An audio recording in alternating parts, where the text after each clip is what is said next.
"Mom, we just jotted down exactly how much cash you're going to give us for Christmas," my son said, handing me a list. I took the piece of paper. I looked at the numbers. Written there, for him, was $30,000. For my daughter-in-law, $8,000. For the grandkids, $200. It totaled almost $40,000. I agreed with a smile and promised a special surprise. That was my response. Simple, calm. No screaming, no tears, no questions. Just a smile and a promise. Jason seemed relieved. Ashley, my daughter-in-law, smirked with satisfaction. They had come expecting resistance, perhaps, or maybe they just expected me to do what I had always done. Say yes, accept, appease, give everything they asked for regardless of the cost to me. "Perfect, Mom," Jason said, kissing my forehead quickly. "I knew we could count on you." Ashley nodded beside him, already mentally calculating what she would spend those $8,000 on. I saw her glance at her phone, probably checking online stores, planning shopping sprees. The kids were in the backyard playing, clueless about what had just happened in my living room. Unaware that their parents had just put a price tag on my love. They left shortly after. I remained alone in my house, with that list still in my hands. I stared at it for a long time. $40,000. An amount that represented more than what I earned in an entire year with my modest Social Security check. An amount they had decided I should give them, not because they needed it to survive, but because they wanted to maintain a lifestyle they considered they deserved. I folded the paper carefully and put it in the drawer of my side table. Then I sat in my armchair, the one I had bought 15 years ago, and that still worked perfectly, even though the upholstery was worn. I looked around my house. It wasn't big. It wasn't luxurious, but it was mine. I had paid for it with years of work, of sacrifice, of sleepless nights, cleaning office buildings so that Jason could have an education, an opportunity, a future better than mine. And now that better future included coming to demand money from me with a list. But I had smiled. I had promised a special surprise, and I meant it. Because when I handed over the envelopes at Christmas dinner, the whole family would be paralyzed with fear. Not the fear that comes from violence or yelling. The fear that comes when someone you took for granted finally shows you who they really are when they stand on their dignity. Christmas was 6 weeks away. 6 weeks in which Jason and Ashley would call me occasionally, ask how I was, feign interest. 6 weeks in which I would carefully prepare what would be inside those envelopes. It wouldn't be money. It would be something much more valuable. It would be the truth. I got up from the armchair and walked to the kitchen. I brewed some coffee, that ritual that had calmed me since I was young. While the water boiled, I thought about my husband, Bob. He had died 28 years ago of a massive heart attack. He was barely 37 years old. Jason was 7. Overnight, I became a widow, a single mother, the only one responsible for keeping a wobbling household afloat. Bob had been a good man, hardworking, affectionate, present. If he were alive, what would he say about this? What would he say seeing his son, whom he loved so much, treating his mother like an income source? It hurt to think that Bob wasn't here to see what Jason had become. Or maybe it was a blessing. Maybe it was better that he didn't have to witness this transformation. I drank my coffee slowly, savoring the heat, the bitterness. I thought about the years that followed Bob's death. Hard years, full of fear and uncertainty. I had gotten work cleaning houses during the day and corporate offices at night. I slept 4 or 5 hours. The rest of the time I worked or took care of Jason. I made his meals, helped him with homework, took him to school, made sure he had everything he needed. He never lacked anything. Maybe we didn't have luxuries, but he had love. He had food. He had clean clothes. He had a mother who would have given her life for him without thinking twice. And I did. I gave my life for him. I gave my youth, my health, my dreams. I put it all in a basket and handed it to him, hoping that when he grew up, when he became a man, he would understand the weight of that sacrifice. But he didn't understand, or maybe he did understand, and simply didn't care. The phone rang, pulling me out of my thoughts. It was Barb, my neighbor and best friend for more than 20 years. Barbara Miller, a 58-year-old woman who had gone through similar situations with her own kids. She understood. She knew. "Linda, how are you?" I saw Jason leave a while ago. Is everything okay? Her voice was warm, concerned. Barb always noticed when something was wrong. She had that intuition developed by women who have lived too much, who have seen too much. Yes, Barb, everything is fine, I lied. Just a quick visit. There was a pause. She knew I was lying. Come on over, she said finally. I have fresh banana bread, and I need company. I couldn't say no to her. Barb was one of the few people in my life who gave to me without expecting anything in return, who really listened to me, who saw me as Linda, not as mom, not as grandma, not as a resource, but as a woman with her own needs, her own pains, her own story. I'll be there in 10 minutes, I told her. When I arrived at her house, Barb welcomed me with a long hug. She didn't ask anything immediately. She just made me sit down, served me coffee and a slice of bread with butter, and waited. She waited for me to be ready to speak, and I spoke. I told her everything. The list, the numbers, the demand disguised as a Christmas request. I told her how I had smiled, how I had promised a surprise. I told her about the fear I had briefly seen in Jason's eyes when I accepted so easily, as if a part of him knew something wasn't right but preferred to ignore it. Barb listened to me in silence. When I finished, she sighed deeply. $40,000, she repeated. Linda, they know how much you make. They know that amount is impossible for you, and yet they asked you for it. That isn't a lack of consideration. That is deliberate cruelty. Her words hit me. Deliberate cruelty. It sounded so harsh, so definitive. But it was true. Because asking for something reasonable is one thing, but asking for something impossible, something you know is going to cause stress and anguish, that is something completely different. What are you going to do? I'm going to give them exactly what they deserve, I replied. Not what they asked for, what they deserve. Barb smiled. It was a sad smile, but also a proud one. Finally, she said. Finally, you are going to put yourself first. She was right. For 60 years I had put others first. My husband, my son, my extended family, my employers, everyone except myself. I had lived believing that was the right thing. That was what good women did. Sacrifice, give, appease, never complain, never demand, never set boundaries. But boundaries aren't cruelty. Boundaries are self-respect. And self-respect isn't selfishness. It's survival. Days passed after that visit from Jason, and the routine continued as always. I got up at 6 in the morning, made my coffee, took my blood pressure medication, ate toast with a little jam for breakfast. I looked out the window toward the quiet street where I had lived for the last 30 years. This house had seen so many things. It had seen Jason grow up, become a teenager, a young man, a man. It had seen my tears when the bills didn't add up.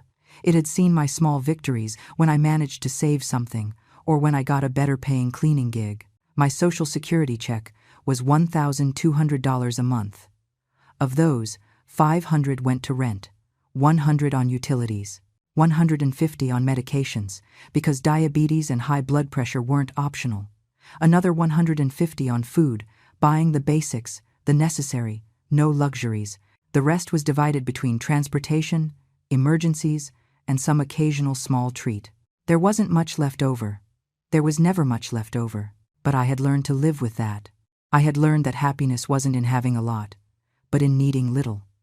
I had learned to find pleasure in simple things. A cup of coffee in the morning, a conversation with Barb, an afternoon of sun in my small backyard where I grew some basil and cilantro plants. I didn't need more. Or at least that's what I had convinced myself of for years. Jason called 2 days after bringing the list. His voice sounded cheerful, relaxed. Mom, how are you? Just calling to hear from you. Lie. He was calling to ensure I hadn't changed my mind, to keep the pressure on subtly. He had learned that from Ashley. She was a master in the art of manipulation disguised as concern. I'm fine, son, I replied with a neutral voice. I'm glad, Mom. Hey, Ashley and I were thinking that maybe we could go to dinner with you next week. It's been a while since we spent time together. More lies. They didn't want to spend time with me. They wanted to make sure the money was guaranteed.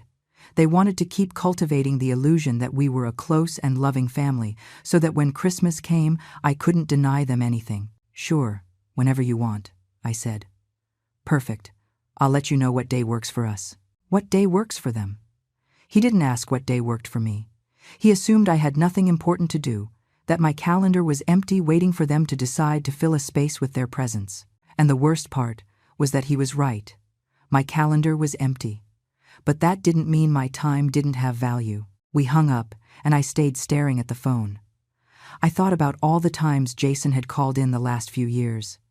There was always a motive. He always needed something. Money for a car down payment. Money for an anniversary gift for Ashley. Money for the kids' private school tuition. Money to fix something in his house. Money, money, money. But he never called just to ask how I was. He never called to tell me about his day or to listen about mine. He never asked if I felt lonely, if I needed help with anything, if my health was okay. Those questions didn't exist in his vocabulary when it came to me. I went to visit Barb that afternoon. She was in her yard, watering her plants, something she did religiously every day. Barb had been widowed 10 years ago and had raised 3 children alone. 2 of them lived in other states and barely called her. The third lived nearby, but only appeared when he needed money or for her to watch his kids. It was a familiar story, sadly common among women of our generation. "I brought you coffee," I said, showing her the thermos I had brought. "Always so considerate," she said, smiling. But there was sadness in that smile. There always was. We sat in her plastic chairs under the shade of an avocado tree she had planted years ago. The tree gave abundant fruit, but Barb often gave them away to the neighbors because she couldn't eat them all alone. Her children never came to pick them up. "Jason called," I told her. "Of course he called," said Barb with irony. "He has to keep his mom happy until Christmas arrives and he can cash his check." Her words were harsh but true, and they hurt precisely because they were true. "You know what the worst part is, Barb?" I said, feeling something break in my voice. "The worst isn't that he asks me for money. The worst is that he doesn't even fake it well anymore. He doesn't even make an effort to make me believe I matter beyond what I can give him." Barb put her hand over mine. It was a wrinkled hand, spotted by the sun and the years, but warm and firm. "I know, honey, I know. I went through the same thing with my kids, and I'm going to tell you something that took me years to understand. Our children aren't bad people. They are people who learned they could take us for granted and never face consequences. We taught them that our love was unconditional, and they interpreted that as our love being an inexhaustible resource, no matter how they treated us." Her words shook me. Because she was right. I had taught Jason that no matter what he did, no matter how he treated me, I would always be there. I would always forgive. I would always give. I would always put his needs before mine. I had taught him that I had no boundaries, and now I was surprised that he crossed them constantly. "But no more," I said quietly. "No more," repeated Barb. "And when you give them those envelopes at Christmas, when they see what's inside, they are going to understand that things changed, that you changed."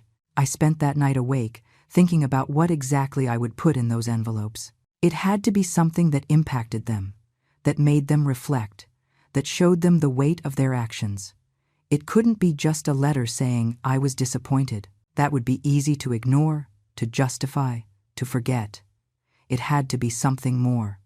Something that made it clear that this time was different, that I was different. I got up and went to my small desk in the corner of my bedroom. I opened the drawer where I kept important documents. There was my will, made 5 years ago when I turned 55. In that will, everything I had I left to Jason. The house, the few savings, everything. Because he was my only son, and I assumed he would love me enough to value that legacy. But now I wondered if that will had to change. If someone who treated me like a bank deserved to inherit what had cost me so much to build. If someone who demanded $40,000 from me, without any consideration, deserved to receive everything when I was no longer here. I took the will and put it away again. That wasn't a decision to make in the middle of the night with emotions running high, but it was something I would definitely have to consider. The following week, Jason and Ashley came to dinner, as they had said. They arrived with the kids, Liam, who was 8, and Chloe, 6. The kids hugged me upon entering, but it was a distracted hug. They were already looking around, seeing if I had bought anything new, if there was any toy or candy for them. "Hi, Grandma," said Liam. "Did you bring something for us?" "Not this time, honey," I replied, "but I have cookies I made this morning." "Oh, just cookies," he said with disinterest. Ashley heard him, but didn't correct him. She didn't tell him to be grateful or that homemade cookies were a gift made with love. She just smiled as if her son's comment were perfectly acceptable. The dinner was tense, although they didn't seem to notice. They talked about their plans, their purchases, their lives. Ashley mentioned they had seen a bigger house in a better neighborhood and were thinking of moving. "Of course, with the Christmas money we could put down a decent down payment," she said, looking directly at me. "Ah, yes," I replied non-committally. Jason talked about a business he wanted to invest in, something about importing electronics. It sounded risky, but he was convinced it would be profitable. "With the 30,000 you're going to give us, I could start strong. It's a huge opportunity, Mom. You're going to be proud when you see everything I'm going to achieve." Proud. He wanted me to be proud that he used my imaginary money for an uncertain business. Not proud of being his mother. Not proud of having raised him. Just proud of financing his dreams while mine withered in silence. "I'm sure it will be interesting to see what happens," I said with a smile that didn't reach my eyes. After dinner they left quickly. They had to get the kids to bed, they said. They didn't even help me clear the table. Ashley stayed seated, checking her phone while Jason said a hurried goodbye at the door. When they left, I sat in my living room, surrounded by the mess of the dinner. The dirty dishes were piled in the kitchen, breadcrumbs scattered on the table, glasses with juice residue left unrinsed. Jason and Ashley had left, leaving everything like that, as if it were natural for me to clean up after them. As if at 60 years old, my only function was to serve them and then erase any trace of their presence. I began to clean up slowly. Every plate I washed weighed more than normal, not due to physical weight but due to the weight of what it represented. Years of doing this. Years of cleaning up after them. Years of accepting that my time didn't have the same value as theirs. The hot water ran over my hands while I scrubbed the plates. My hands. I looked at them really for the first time in a long while. They were wrinkled, spotted, with marked veins. Hands that had worked a whole lifetime. Hands that had carried Jason when he was a baby. Hands that had scrubbed other people's floors so he could have new shoes for school. Hands that had cooked thousands of meals, washed thousands of dishes, folded thousands of articles of clothing. Hands that had never received a massage, a gift of expensive lotion, a moment of deserved rest. I finished cleaning past midnight.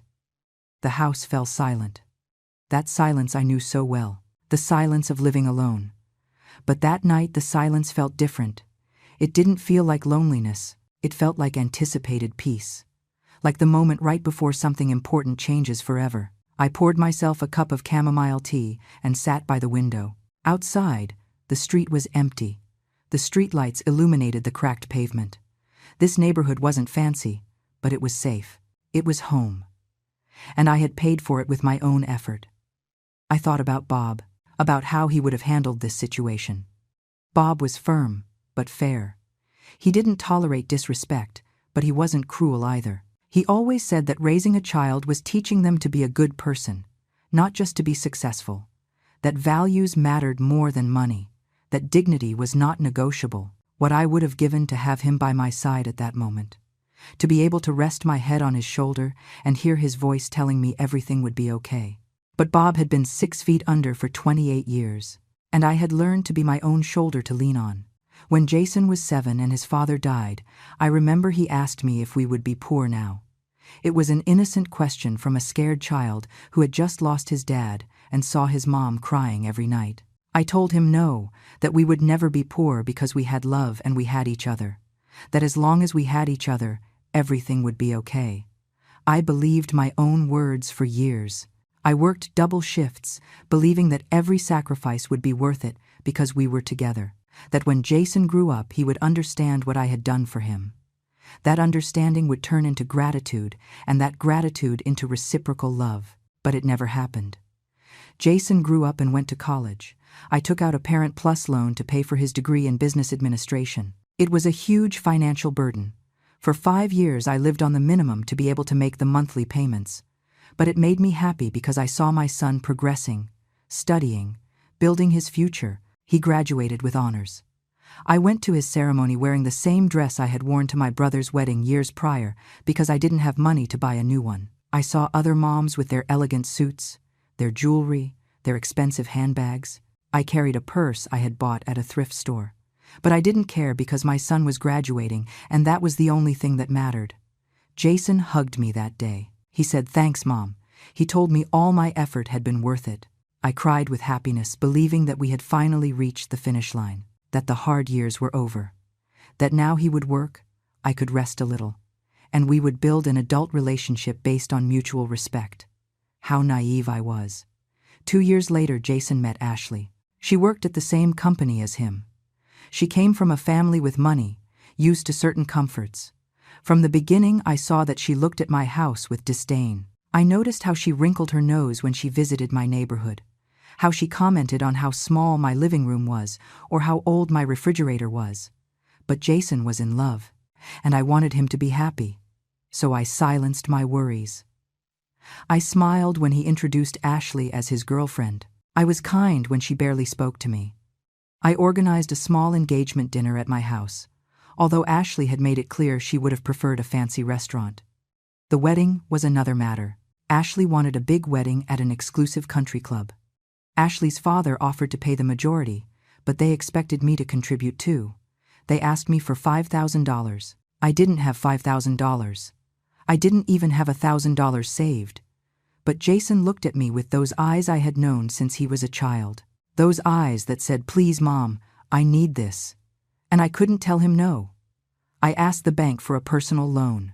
I went into debt for 2 years to give him those $5,000 that vanished in a 6-hour party that I didn't even enjoy because I spent it worried about how I would pay the monthly installments. Ashley didn't even thank me.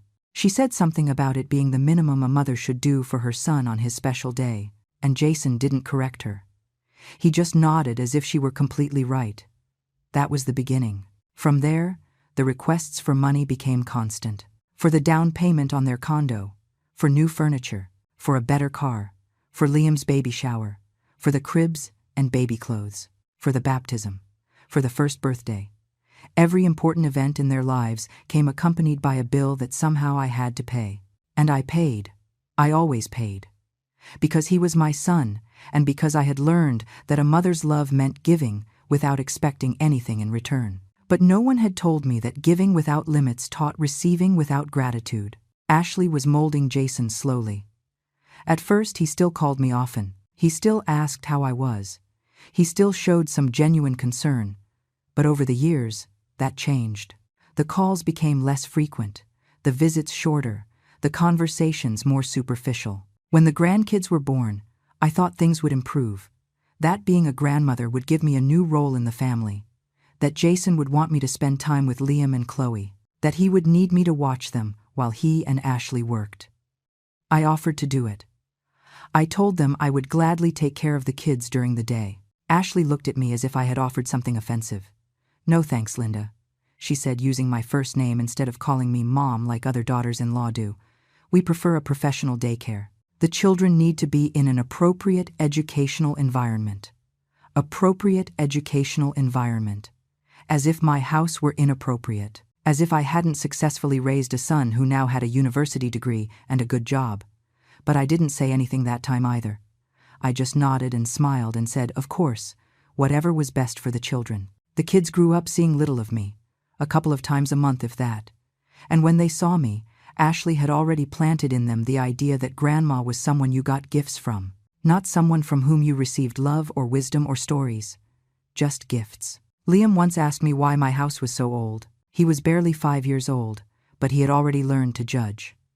I explained to him that it was a house with history, that his dad had lived there when he was a boy, that every corner had beautiful memories. But it doesn't have a big screen or video games like our house, he said, and he was right. My house didn't have those things, because I lived on $1,200 a month and couldn't afford luxuries.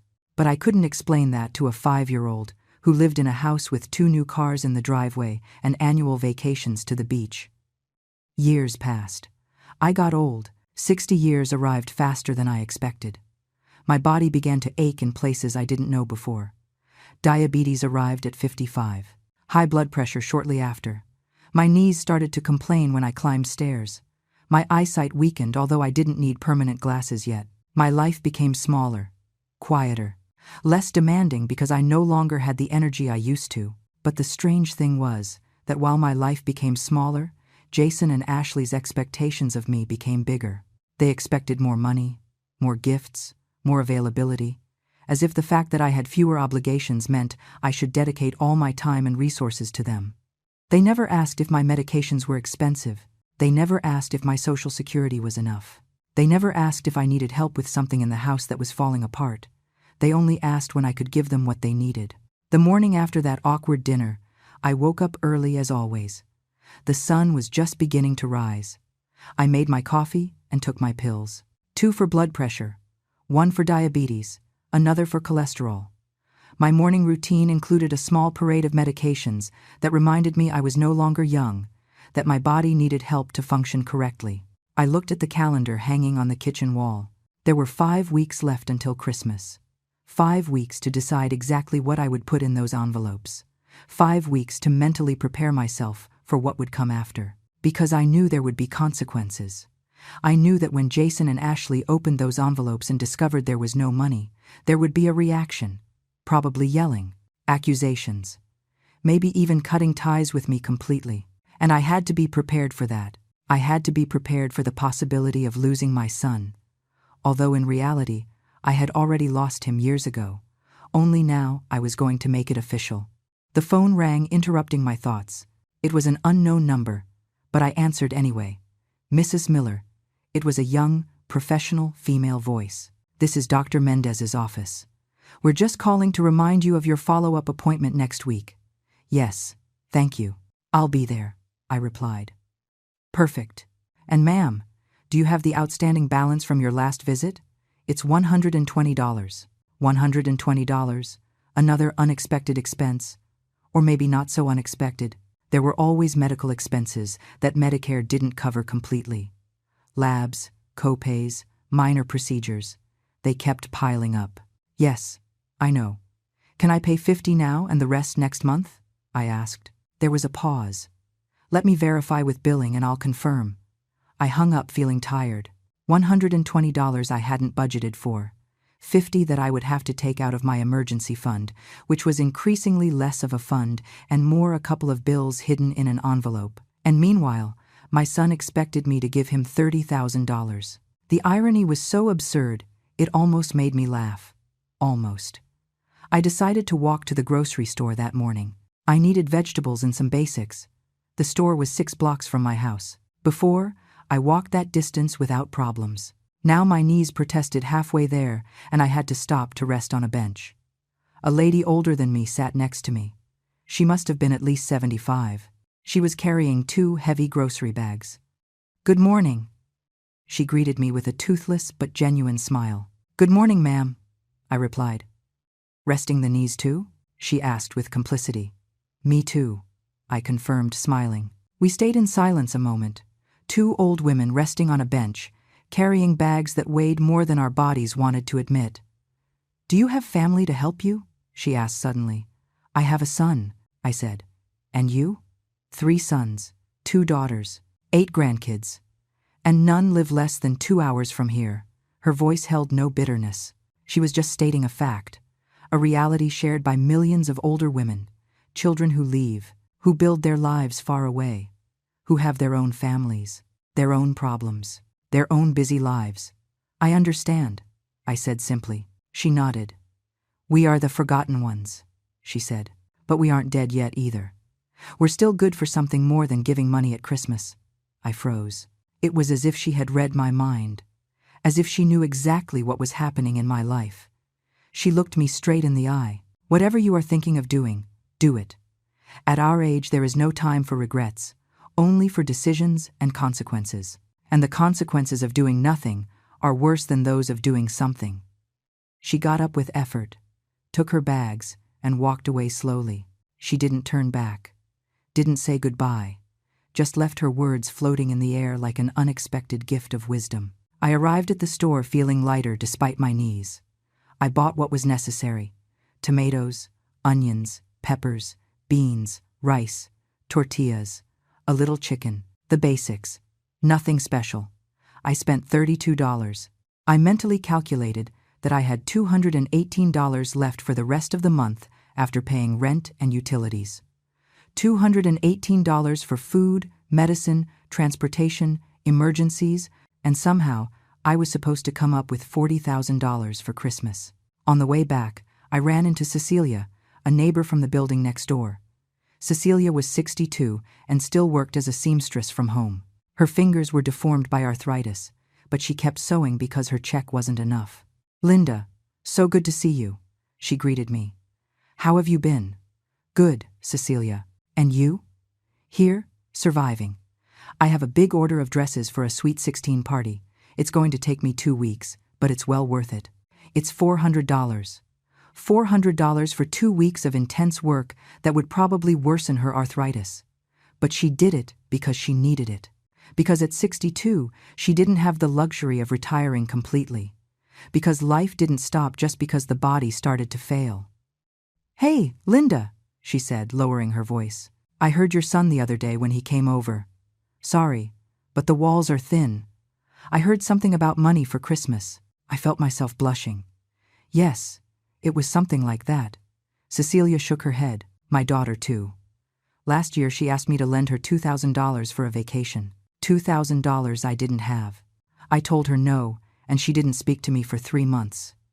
3 months punishing me with her silence because I couldn't give her money to go on vacation while I ate beans and toast to save on food." "What did you do?" I asked. "Nothing. I waited." And eventually, she spoke to me again because she needed me to watch the kids. They always come back when they need something. But, Linda, I'm going to tell you something. After those 3 months of silence, something changed in me. I realized that her love was conditional, and if her love was conditional, then mine could be too. Her words stayed with me. Conditional love. It was exactly what Jason gave me. "I love you, Mom. As long as you give me what I want. I respect you, Mom. As long as you don't set boundaries. I need you, Mom. As long as you are useful for my plans."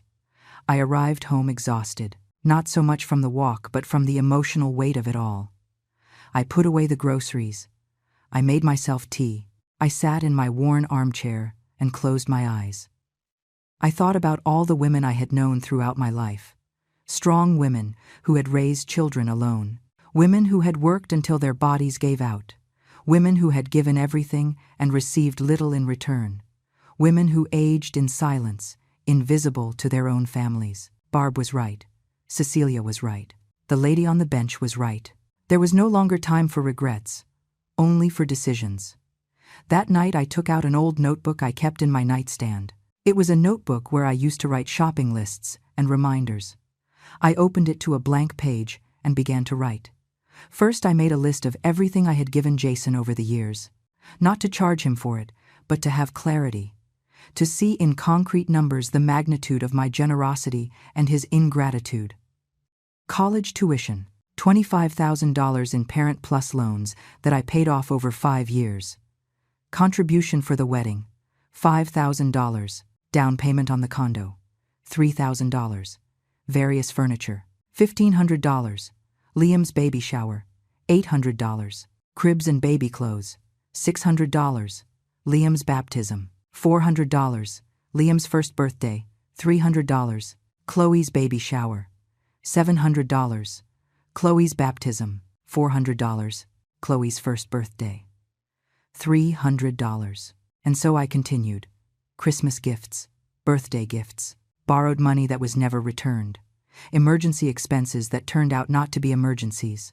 The list grew until it filled 2 full pages.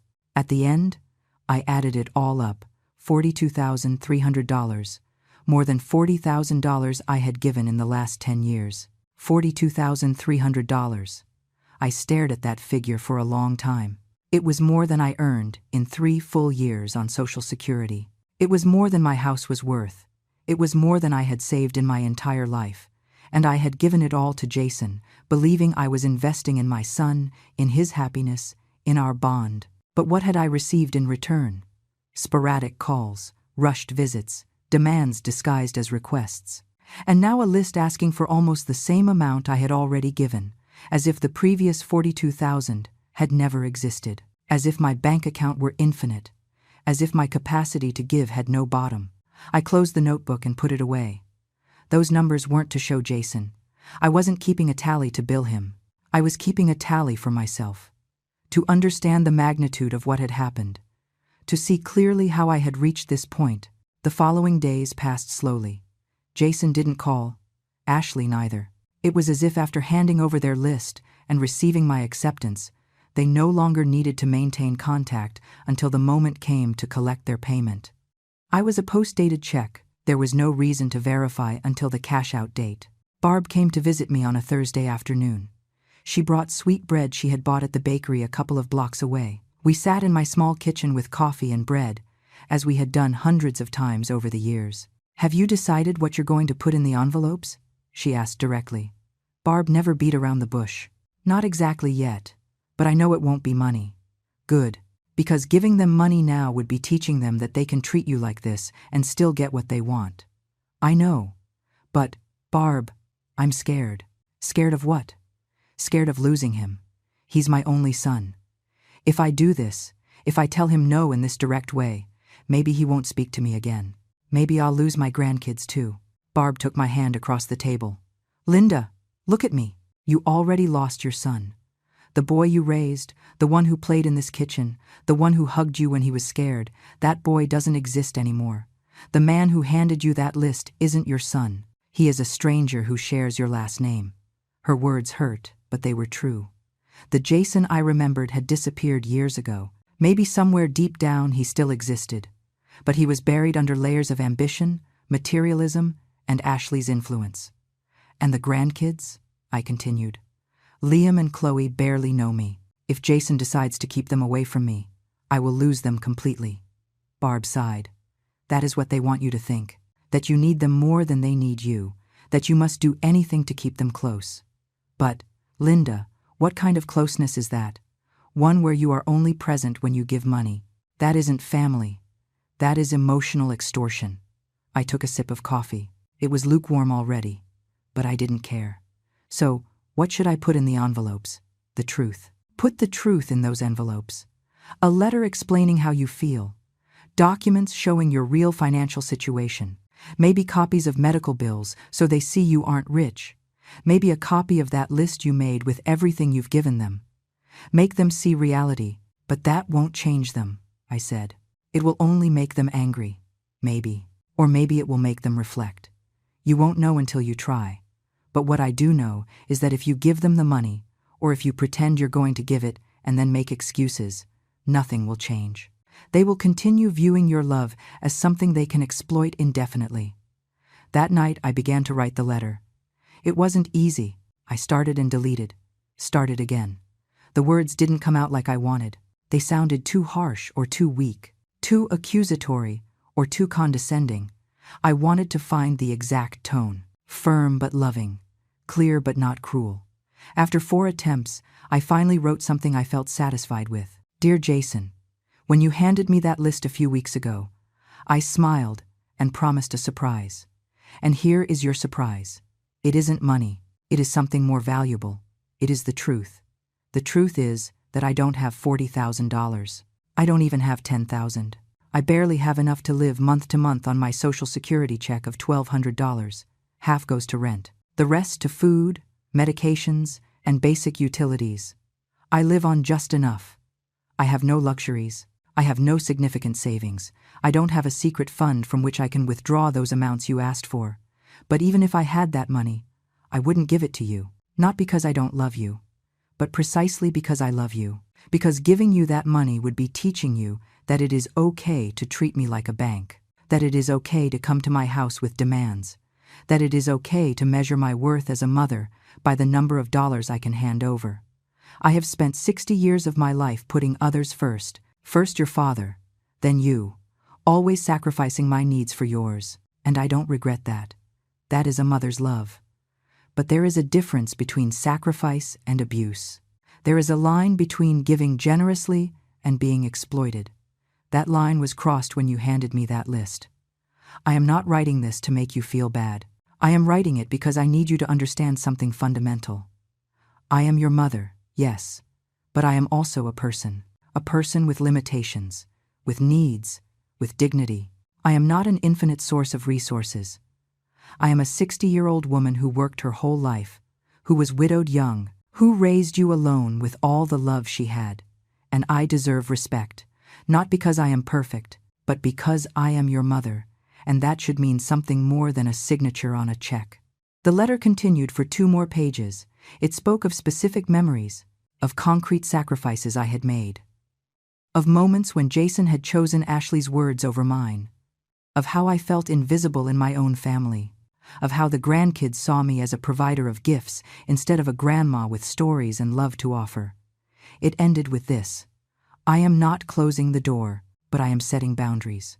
If you want to have a relationship with me, it has to be a real relationship, based on genuine affection, not on financial transactions, based on mutual respect, not on unilateral expectations. I am here.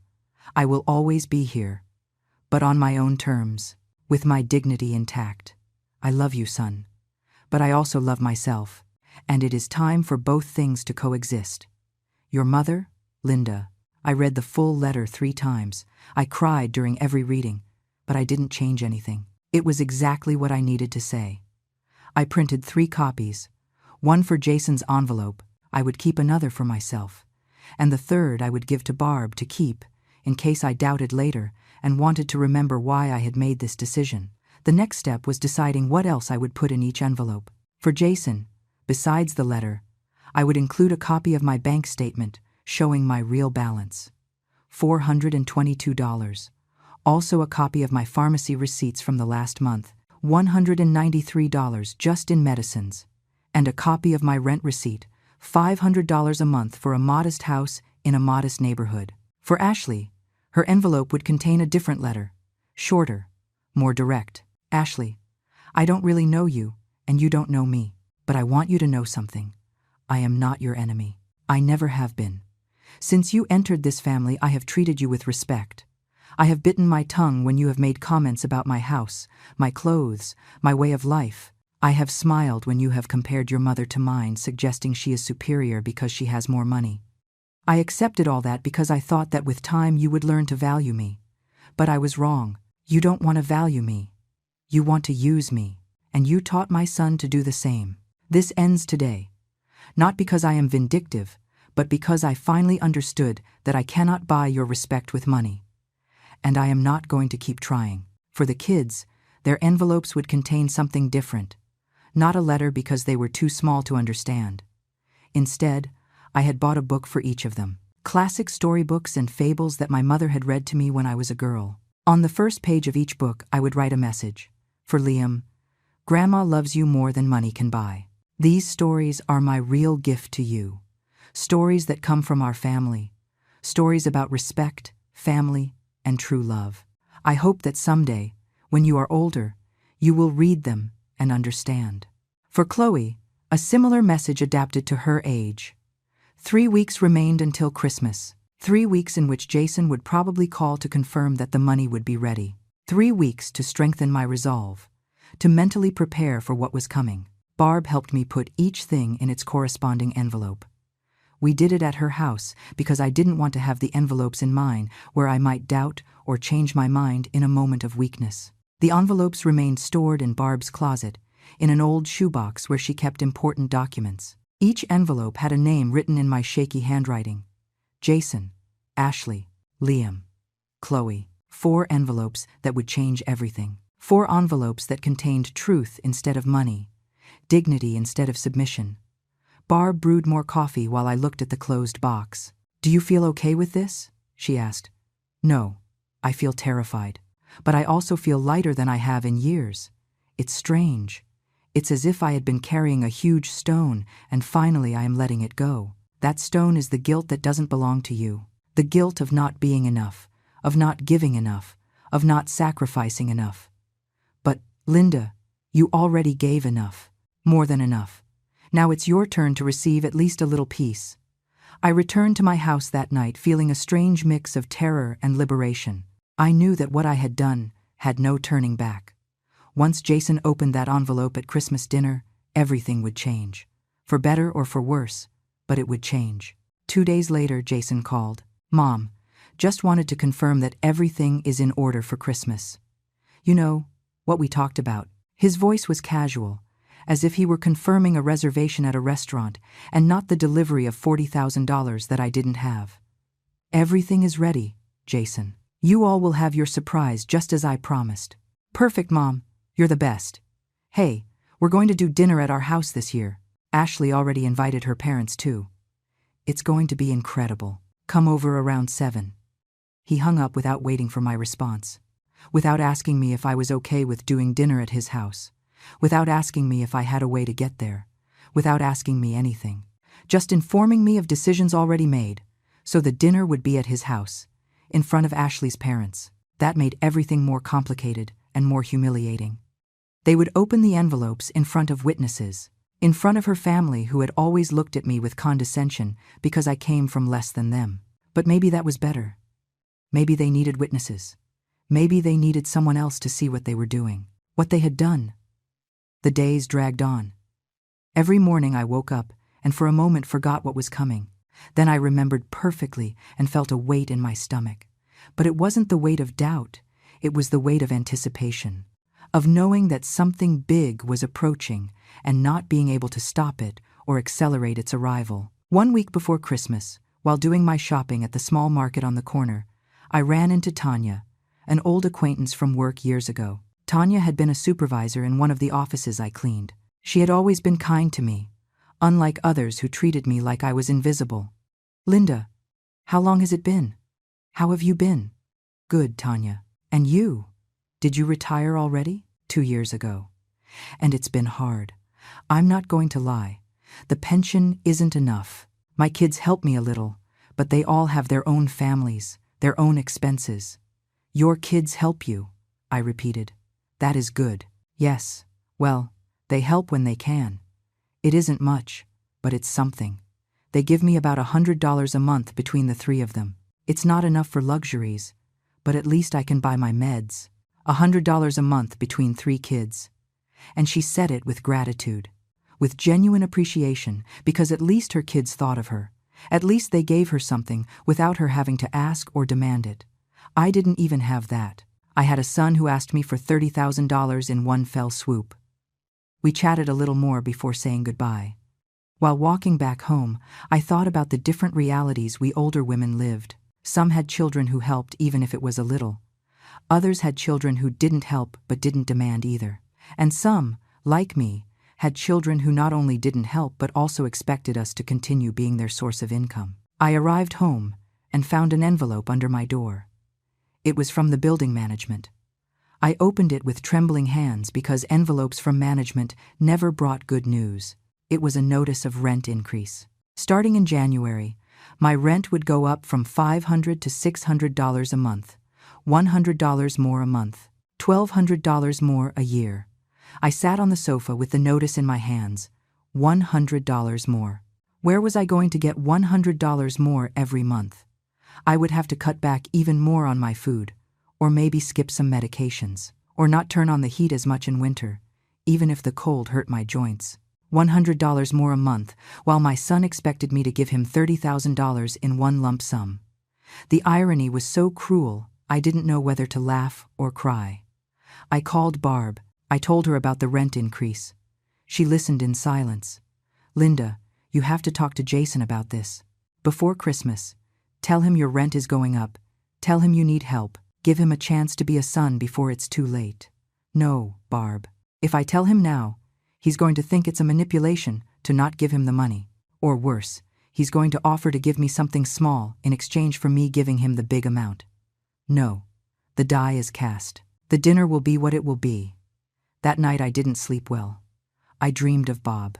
In the dream we were young again, sitting at the table of our first house, the one we had to leave when he died because I couldn't pay the mortgage alone. Bob looked at me with those eyes that had always made me feel safe.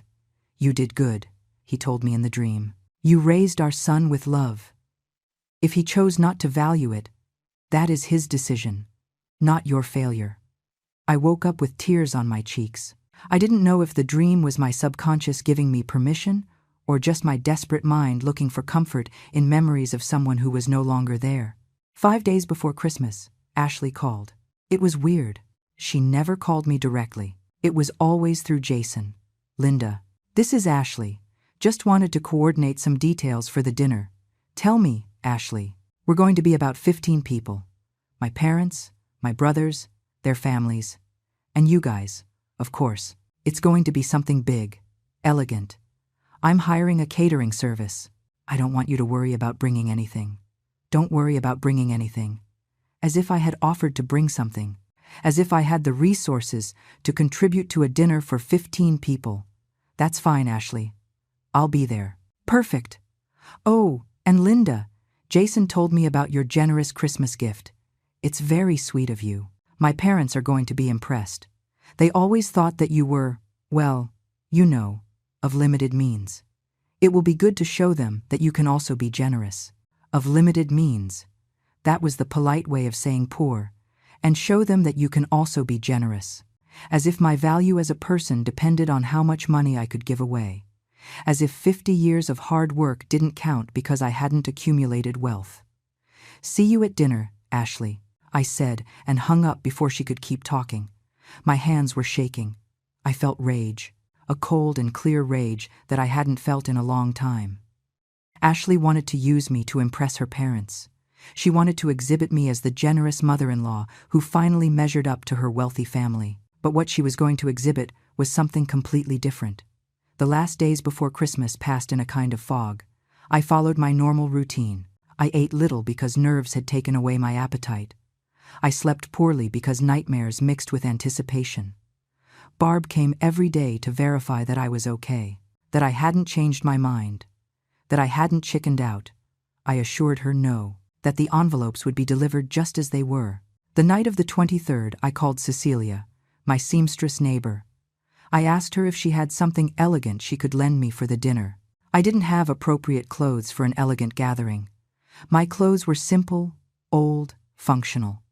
Cecilia lent me a burgundy dress she had made for a client who never picked it up. It was a little big on me, but with a belt it looked decent.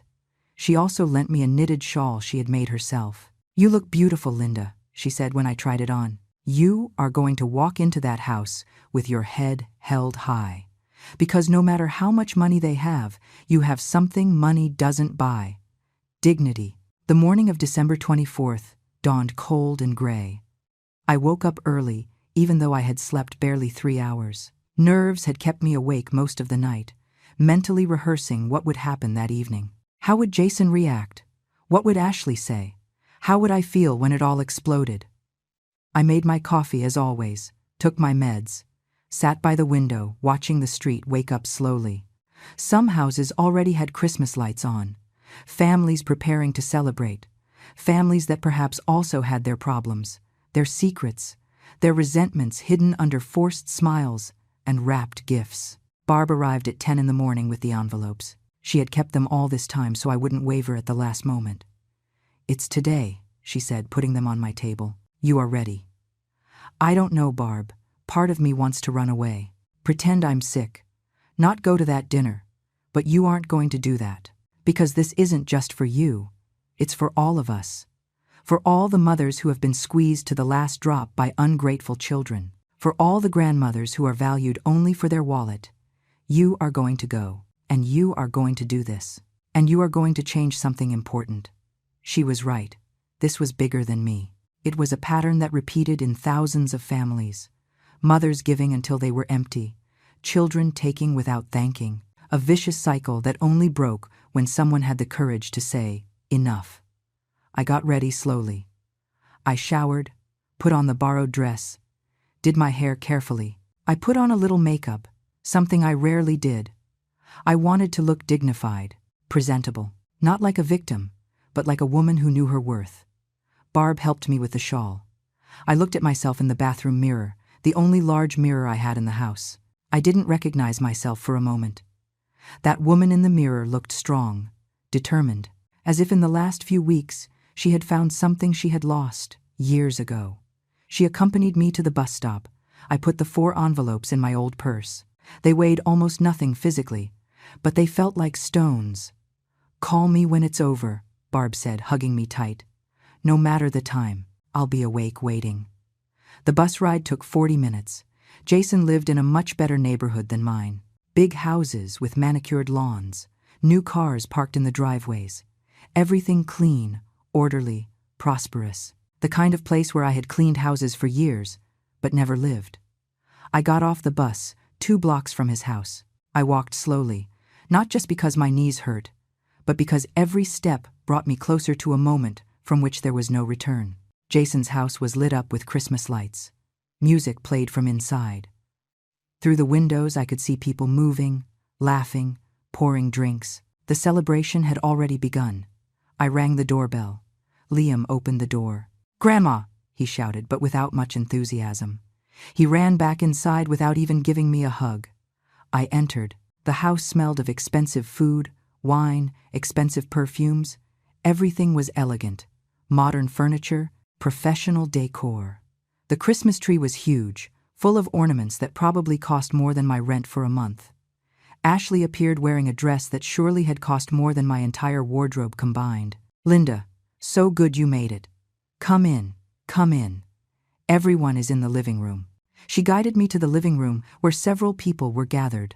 I recognized Ashley's parents, elegant and cold as always. Her brothers with their wives, all dressed as if they were in a society magazine. "Look who's here," announced Ashley with that fake voice she used when she wanted to show off. "Jason's mom. Linda, you know everyone." I greeted them with small nods. Some responded with polite but distant smiles. Others barely looked at me. I was clearly the poor relative in this gathering of wealthy people. Jason came out of the kitchen with a glass in his hand. "Mom, good to see you. You look good. Want something to drink? Just water is fine." He brought me a glass of water and pointed me to a seat on the sofa, the least comfortable one, the one furthest from the center of conversation. I sat clutching my purse where the envelopes were. Dinner was served half an hour later. A long table decorated with white tablecloths, expensive china, crystal glasses. I ended up sitting in a corner, between Chloe, who was 6, and one of Ashley's brothers-in-law, who didn't say a word to me the entire dinner. The food was abundant. Turkey, ham, elaborate salads, French desserts. Everyone ate and talked animatedly about their successful lives, their important jobs, their upcoming vacations in Europe. I ate little, my stomach closed by nerves. Ashley stood up halfway through dinner, tapping her glass with a knife to get attention. Everyone fell silent. "Well, family, I want to make a special toast. This has been a wonderful year for us. Jason got that promotion he was hoping for. The kids are growing up beautiful and smart, and we have a lot to be thankful for. Especially family. Family that supports us. Family that is there when we need them." She looked directly at me as she said that. Several others looked at me too. I felt myself blushing. She was setting the stage. She was building the narrative of the generous mother-in-law before opening the gifts. She continued talking a few more minutes about gratitude and family and blessings. It all sounded beautiful, but empty. Pretty words without real substance. When the speech ended, Ashley's mother suggested moving to the living room to open gifts. Everyone moved with their wine glasses. The kids ran excitedly toward the tree where there was a mountain of gifts wrapped in expensive paper. Jason began handing out gifts. He called names and handed out boxes. Everyone opened their gifts with exclamations of joy. Expensive perfumes, designer clothes, electronics, everything pricey, everything unnecessary, everything designed to impress. No one had bought me anything. I didn't expect them to. But it still hurt to see everyone receiving something while I just watched from my corner. Finally, after everyone had opened their gifts, Ashley said loudly, "Well, and now for the special moment. Linda has something for us." Everyone turned to look at me. The silence became heavy, expectant. I could see the greed in Ashley's eyes, the anticipation on Jason's face, the curiosity on the faces of the others who had clearly been informed that I was going to give a significant gift. I stood up with trembling legs. I took the 4 envelopes out of my purse. I walked to the center of the room. Everyone was watching me. Yes, I brought something special for you, I said with a voice steadier than I expected. Just as I promised. I handed the first envelope to Jason, the second to Ashley. The two small ones to Liam and Chloe, although they barely understood what was happening. Jason held his envelope, looking at it with a smile. It's heavy, Mom. How much is in here?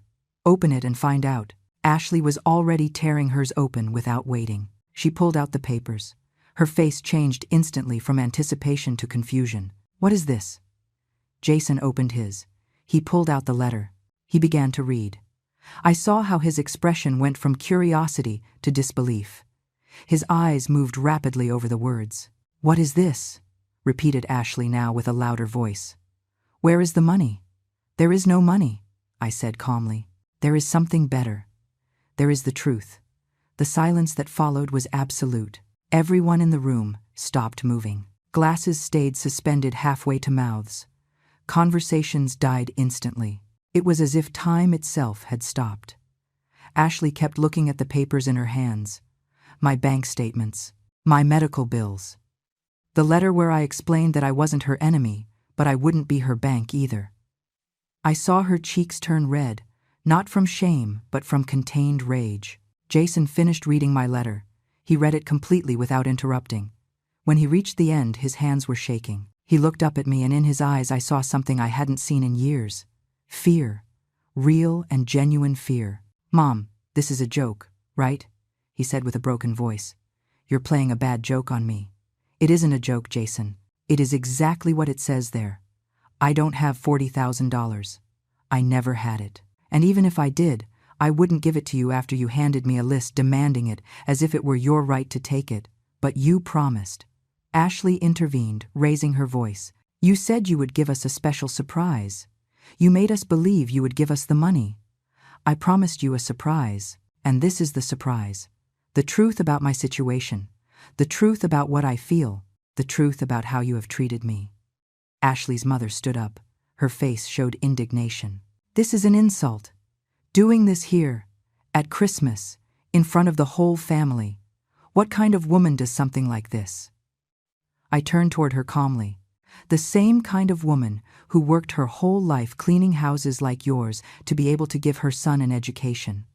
The same kind of woman who sacrificed for decades so her son would have opportunities. The same kind of woman who finally understood that respect isn't begged for, it is demanded.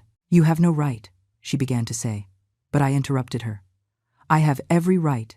I am his mother, and I deserve to be treated as such, not like an ATM. Your son handed me a list asking for almost $40,000 without even asking me if I could, without considering my situation, without showing the slightest respect. Jason stood up abruptly. Mom, this is wrong. Completely wrong. You embarrassed us in front of Ashley's whole family. You made us look like fools. I made you look like fools. Listen to your words. You aren't worried because you hurt me. You aren't worried because you treated me poorly. You are worried because you looked bad in front of others. That's what matters to you, not me, not my feelings, your image. Ashley's father spoke for the first time. Mrs. Miller, I think you should leave. This is unacceptable. You have ruined our Christmas dinner with this unnecessary drama. Unnecessary drama. I smiled without humor. You consider defending my dignity unnecessary drama. But expecting a retiree on a $1,200 pension to give you $40,000 isn't drama. That is perfectly reasonable to you all. Ashley threw the papers on the floor. I always knew you were petty. I always knew it. You acted humble, self-sacrificing, but deep down you are just a bitter woman who can't stand seeing her son happy. Her words hit me, but didn't break me. Petty. Bitter. Those were the words people used who wanted to blame others for their own failures. I am not petty, Ashley. I am realistic, and I am not bitter. I am tired. Tired of being used. Tired of being invisible, except when you need something. Tired of my value as a mother and grandmother being measured only in dollars. Jason approached me. His face showed a mix of rage and panic. You promised us, Mom. You promised, and now you leave us hanging. We have plans for that money. Commitments. What commitments, Jason? Commitments based on money that was never yours. Commitments you made assuming I would be weak enough to give in to your pressure. But I was wrong to raise a son who thinks his plans are more important than my well-being. I see. I saw it all clearly in that moment. Ashley's influence, the years of conditioning, the gradual transformation of my son into someone I didn't recognize. And I knew that my letter, my explanations, none of that would matter. At least not now. Maybe with time, maybe never. Liam began to cry. The boy didn't understand what was happening, but felt the tension, the anger, the conflict. Chloe clung to Ashley's legs, also scared. "Look what you did!" shouted Ashley, pointing at me accusingly. "You scared the kids! At Christmas! What kind of grandmother does that?"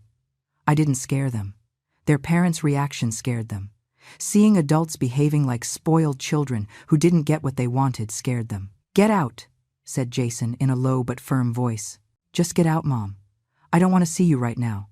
I don't know if I want to see you again." His words were like a knife, straight to the heart. This was what I had feared. This was what had kept me awake for nights. The possibility of losing my son completely. But instead of begging, instead of taking it back, instead of doing what I had done my whole life, which was yielding to keep the peace, I just nodded. "That's fine, Jason. If that is your decision, I respect it. But I want you to know something. I love you. I have always loved you. I will always love you. But loving doesn't mean allowing myself to be disrespected. Loving doesn't mean sacrificing my dignity to feed your greed. And if you can't love me without me giving you money, then maybe it is better that we don't see each other for a while." I turned around. I took my purse. I walked toward the door with my back straight, although inside I was shattered. No one stopped me. No one said wait. No one asked me to stay. I only heard Ashley telling Jason, "Let her go. She's a crazy old woman. She'll see when she needs something from us. She's going to come crawling back asking for forgiveness." I went out into the cold night. The door closed behind me with a definitive sound. The Christmas lights kept blinking on the house. The music had started playing again inside. Life continued for them as if I had never been there. I walked to the bus stop. My legs were shaking. My heart was beating too fast. I felt like I was going to faint, but I stayed standing. I refused to collapse. I refused to give them that satisfaction. The bus took 20 minutes to arrive.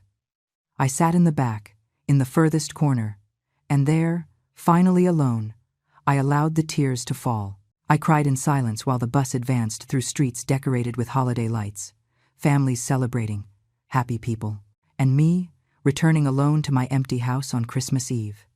But amidst the tears there was also something else. Something I didn't expect to feel. A strange sense of relief, of liberation, as if a huge weight had finally been removed from my shoulders. I had spoken my truth. I had defended my dignity, and although it hurt terribly, it also felt right. I arrived in my neighborhood past 10 at night. The streets were quiet. Most families were inside celebrating. I saw a light in Barb's window. She was waiting as she had promised. I knocked on her door. She opened immediately. Her face showed concern, but not surprise. She already knew something had gone wrong by the time in my face. "Come in, honey. Come in." She hugged me in her doorway. And there, in the arms of my friend, I cried like I hadn't cried in years. I cried for the loss, for the disappointment, for the wasted years, for the son I had raised and the man he had become, for the relationship I would never have with my grandkids, for everything that could have been and wasn't.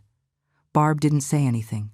She just held me. She let me cry. When I could finally speak, I told her everything, every detail, every word, every look, every reaction. "You did the right thing," she said when I finished. "I know it doesn't feel like that now. I know it hurts like hell, but you did the right thing. You put yourself first. You defended your worth, and that is never wrong."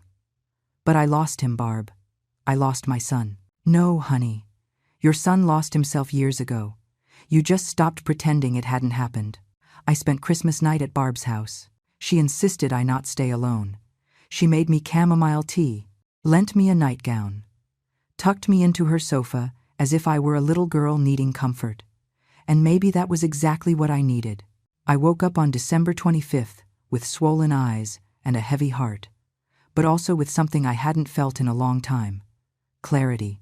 Absolute clarity about who I was and what I deserved. The following days were difficult. I hoped Jason would call. A part of me wished he would call to apologize, to say he had reflected, that he had understood. But the phone remained silent. There were no calls, no messages, only a void that confirmed what I already knew. To him, I had only had value while I could give him what he wanted. Cecilia came to visit me on the third day. She had heard from Barb what had happened. She hugged me for a long time without saying anything. Then she simply said, "Welcome to the club of mothers who chose their dignity." It turned out many women in the neighborhood had gone through similar situations. Daughters and sons who only appeared when they needed money. Families that treated them like obligations instead of blessings. And all had reached the same point I was at now. The point where they decided enough was enough. A week passed. Then 2. New Year's came and went without news from Jason. I began to accept that maybe this would be my life from now on. Alone but at peace. Without close family but with dignity intact. In mid-January, when I had already stopped waiting, my doorbell rang. It was mid-afternoon. I opened it without looking through the window. It was Jason. He looked terrible. Red eyes, wrinkled clothes, unshaven face, as if he hadn't slept in days. He stayed standing there without saying anything for a long moment. "Can I come in?" he asked finally with a hoarse voice. I stepped aside. He entered slowly, looking around my house as if seeing it for the first time.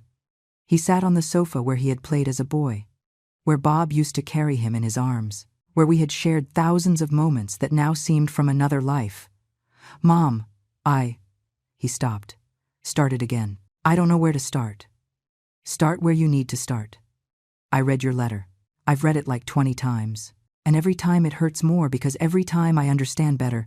I was an idiot, Mom. I was a terrible son. And I don't know how I became this person." His voice broke. Tears began to fall down his face. "Ashley and I are in therapy." "Well, I am in therapy. She doesn't want to go. She says we didn't do anything wrong, that you are the one who exaggerated. But, Mom, the more I talk to the therapist, the more I realize she is wrong, that I was wrong. I didn't interrupt, just listened. He made me do an exercise. He asked me to write down everything you have done for me, since I was a kid until now. And Mom, it was pages and pages. I realized how much you have given, how much you have sacrificed, and what have I given you in return? Demands, pressure, ingratitude." He wiped his face with the sleeve of his shirt. "I don't expect you to forgive me. I don't expect things to go back to how they were before, because before was wrong too. I needed you to know that I see it. I see what I did. I see who I became. And I'm trying to change. I don't know if I can. I don't know if it's too late. But I'm trying." I sat beside him. I put my hand over his. "Jason, I never stopped loving you. Not for a second. But loving doesn't mean allowing myself to be hurt. Loving doesn't mean sacrificing who I am to keep the peace. And that is what I finally understood. I know, Mom. And I'm sorry. I'm so sorry." We talked for hours. I showed him my real bills, my Social Security, my expenses. I explained to him how my life had been the last few years. He really listened, asked questions, was horrified to realize how little I had while he assumed I was rich. When he left that afternoon, he hugged me like he hadn't since he was a boy. A long, strong, genuine hug. "I don't know if it will work," he said. "I don't know if I can fix everything I broke, but I want to try. If you let me. My door will always be open, Jason, but this time with boundaries, with respect, with dignity on both sides." He nodded. "I understand." The following weeks were of slow reconstruction. Jason began visiting me regularly, not to ask for anything, just to be there, to talk, to know me as a person and not just as the mom who solved problems. Ashley didn't change. She remained resentful. She continued believing I had been the villain. But Jason established boundaries with her too. He told her that if she couldn't respect his mother, then they would have serious problems in their marriage. The kids started coming over more often. I read them the stories I had given them at Christmas. Stories about respect, about real family, about love that isn't measured in money. Little by little they began to see me differently. not as the grandma of gifts, but as the grandma of stories. It wasn't a perfect ending. Ashley and I would never have a close relationship. Jason still had a lot of work to do on himself. I still lived with limited resources, with knee pain, with a check that barely stretched. But there was something different now. I was different. I had stood in my truth. I had defended my worth. And that had changed everything. One afternoon in February, Barb and I were sitting on her patio drinking coffee as always. She looked at me with that wise smile she had. "You know what, Linda? You did something many of us couldn't. You taught your son that mothers also have boundaries. That love isn't infinite if there isn't respect. That is a gift that will last longer than any amount of money." I looked at the clear afternoon sky. I thought about Bob, about how he would be proud that finally I put myself first.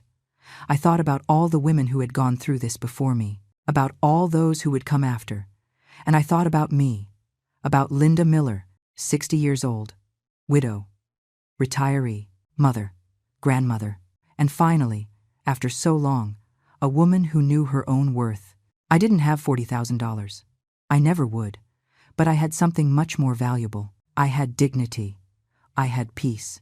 And I had the certainty that I had done the right thing, even though it hurt, even though it cost me, even though it had been the hardest moment of my life. Because in the end, the only thing we really take from this world aren't the things we gave or the things we received. It is the way we treat ourselves. And I had finally learned to treat myself with the same love and respect I had given to others my whole life. That night, alone in my small house, with my rent that went up to $600, with my expensive medications, with my modest check, I felt richer than ever. Because finally I understood that true wealth isn't in the bank. It is in knowing that we are worth more than what we can give, that we deserve love without conditions, and that it is never, never too late to reclaim our dignity.